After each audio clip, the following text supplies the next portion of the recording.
शर्मा एक बार पुनः आपके समक्ष एक नए बिंदु के साथ हाजिर हूं। हमारा जो विषय है वह पिछले वीडियो में भी हमने पढ़ा उपसर्ग, और उपसर्ग के बारे में हमने बहुत कुछ जाना। अगर आप उस वीडियो से वंचित रह गए हो तो उपसर्ग को भी अवश्य देखें, और मैं अभी इस वीडियो के नीचे डिस्क्रिप्शन में उसका लिंक दे दूंगा, वहां जाकर के अभी आप इसको देख सकते हैं। आज हम पढ़ेंगे प्रत्यय। तो प्रत्यय,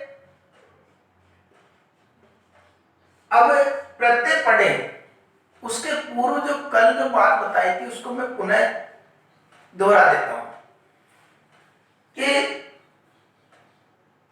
हमने बताया था कि मूल शब्द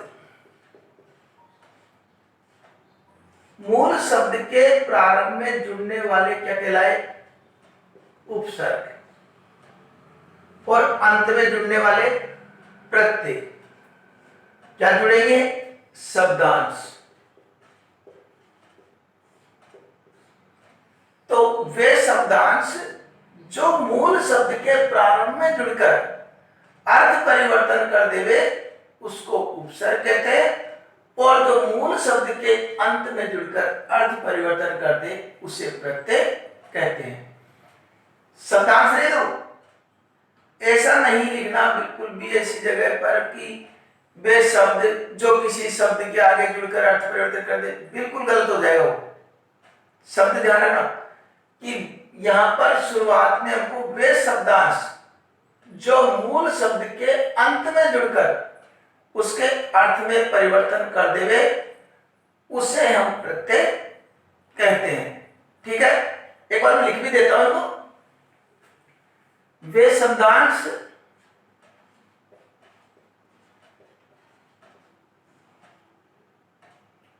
जो मूल शब्द के अंत में जुड़कर उसके अर्थ में परिवर्तन कर देवे उसे प्रत्यय कहते हैं। ठीक है, ये तो हो गई प्रत्यय की परिभाषा की बात। और हम जानते हैं कि ये बिंदु, देखो हम एक भूल करते हैं हमेशा कि कई बिंदु ऐसे होते हैं जो उपसर्ग प्रत्यय नाम सुनते ही समझ जाते हैं, आगे जोड़ दिया उपसर्ग, पीछे जोड़ दिया प्रत्यय, और हम मान लेते हैं हम ज्ञाता हो गए। ये ज्ञाता नहीं है। हम प्रारंभिक की कक्षाओं से प्रारंभ हो जाता हो तो, लेकिन अंत तक जब तक हम प्रतियोगिता परीक्षा देते हैं कभी भी हिंदी की आवश्यकता पड़ती है, प्रत्यय की आवश्यकता और उपसर्ग की आवश्यकता पड़ती है हमको। लेकिन उस जगह हम गलती कर देते हैं जाकर के, उसमें पहचानना कि कौन सा प्रत्यय उसको अलग करके बताना, ये सारी जानकारी हमको होनी चाहिए। और मैं प्रयास करूंगा इस वीडियो में कि आपको जो है वो सारी जानकारी मिले। अब देखिए अपन प्रत्यय को उदाहरण से समझते हैं। ये तो हो गया मूल शब्द के अंत में जुड़ने वाला। अब देखो समाज,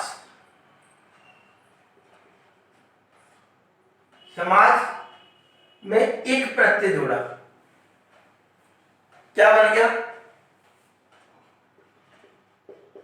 सामाजिक। अर्थ में एक प्रत्यय जोड़ा,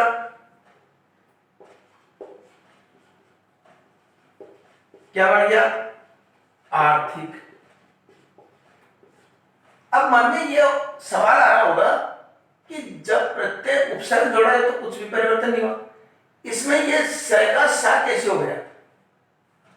तो वो मैं एक बार क्लियर कर दूं कि देखो संस्कृत में एक प्रत्यय होता है ठक,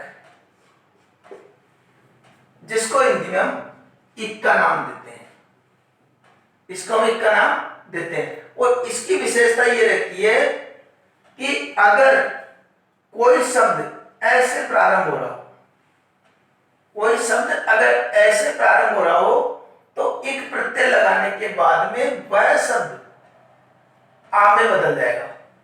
ए का क्या हो जाएगा? आ। कब हो जाएगा? एक प्रत्यय लगाने पर। अगर प्रारंभिक स्वर अगर अ है तो ये आ में बदल जाएगा। अगर प्रारंभिक स्वर ई है, अगर प्रारंभिक स्वर ई है तो ये ए में बदल जाएगा। और मान लो प्रारंभिक स्वर ऊ है तो ये औ में बदल जाएगा। कैसे? हम उदाहरणों से जानते हैं और उदाहरण देखते हैं। ए का आ बदलना तो हमने देख लिया कि समाज के इक लगाया तो स की मात्रा है, ए की मात्रा है, आ की मात्रा हो गई सामाजिक। अर्थ में इक लगाया, ए की मात्रा है, आ की मात्रा हो गई आर्थिक। ऐसे ही उद्योग में एक प्रत्यय लगा दिया। मान लो अब उद्योग का प्रारंभिक अक्षर क्या है? ऊ को बदलो औ में और ऐसे कैसे औद्योगिक। इस प्रकार ये औद्योगिक। मान लो ई आ गया इतिहास, इतिहास प्रारंभिक वर्ण क्या है? ई और ई का क्या बदलना? ए। तो क्या बन गया? ऐतिहासिक। इस प्रकार ये अगर प्रारंभिक वर्ण अ ई उ हो और एक प्रत्यय लगाने की आवश्यकता पड़े तो अ ई उ यह अपने आप ही आ ए औ में बदल जाता है। कई बार ऐसा होता है कि कई बार पूछते हैं कि सर ये जो समाज है इसमें एक लगाने पर सामाजिक क्यों बना? सामाजिक क्यों नहीं बना? सामाजिक क्यों नहीं बना? सामाजिक क्यों बना? अर्थ में एक प्रत्यय लगाने पर आर्थिक क्यों नहीं बना? आर्थिक क्यों बना? उसका जवाब यह है कि इस प्रत्यय का नियम ही यह है कि अगर कोई शब्द, मूल शब्द अगर ऐसे प्रारंभ है तो आ में बदलेगा और अगर ई से प्रारंभ है तो ए में बदलेगा, आई में, और उ से प्रारंभ है तो औ में बदलेगा। ये जरूर हमको ध्यान रखना है। अब हम विभिन्न उदाहरणों के माध्यम से इन प्रत्ययों को समझने का प्रयास करते हैं।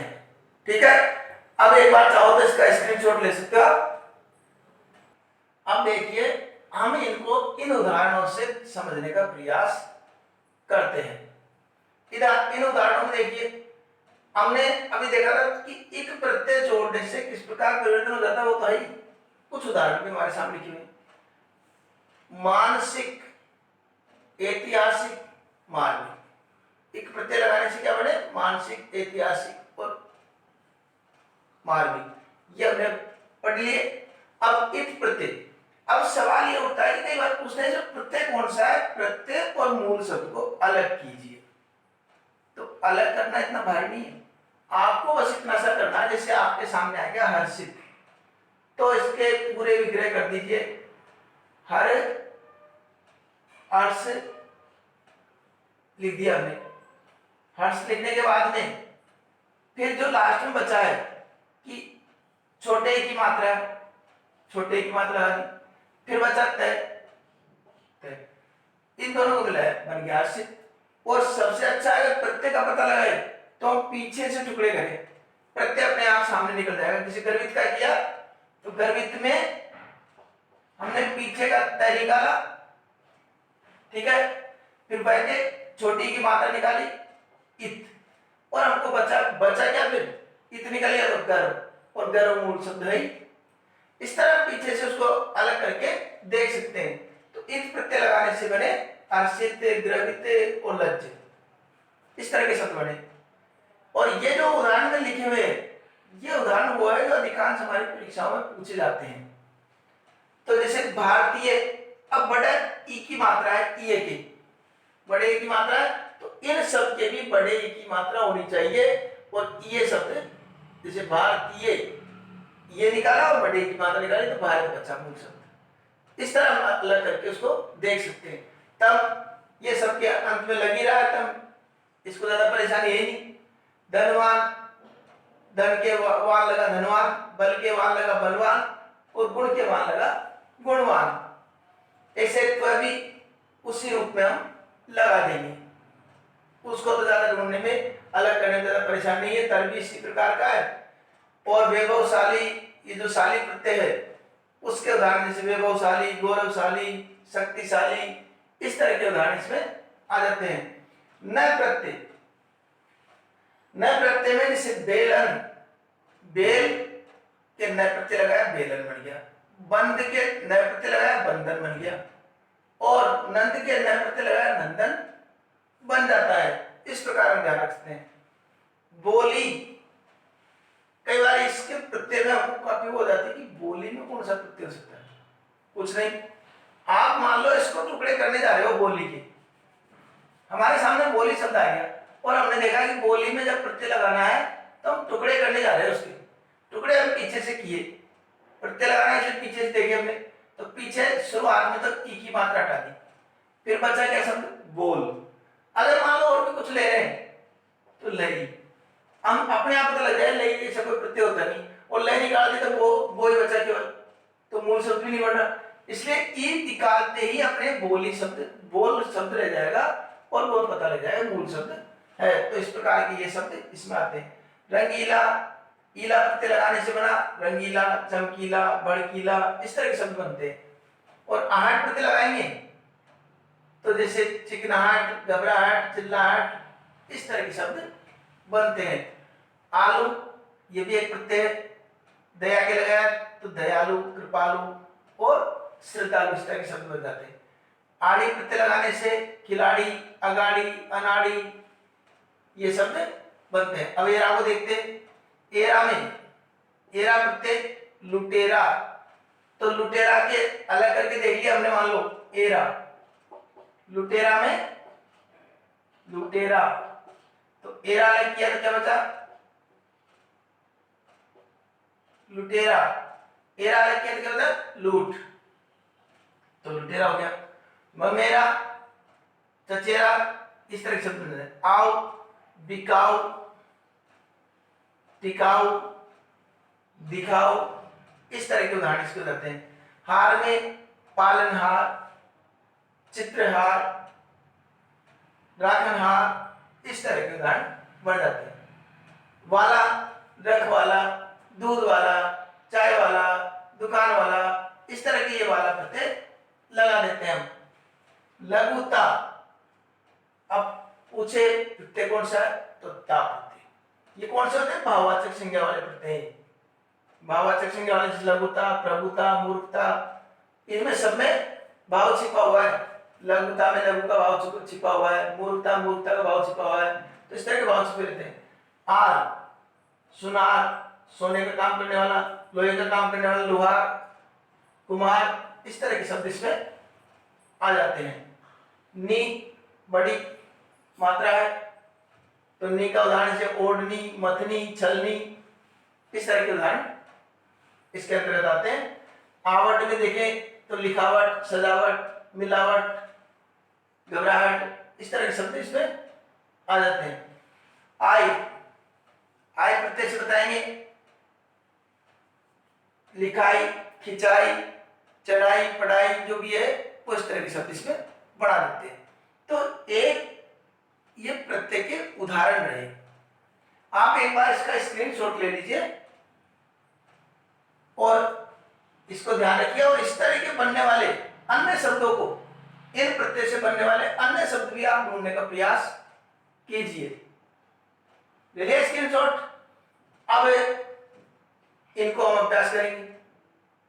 उपसर्ग हमने पिछले वीडियो में पढ़ लिए, उनके भी हमको कई अन्य उदाहरणों से अभ्यास करना है। जब हम जितना अच्छा अभ्यास करेंगे उतना अच्छा हमारी पकड़ इस पर बिंदु पर हो जाएगी, और हम फिर कभी भी इसमें कोई गलती नहीं करेंगे, कभी कोई चूक नहीं करेंगे।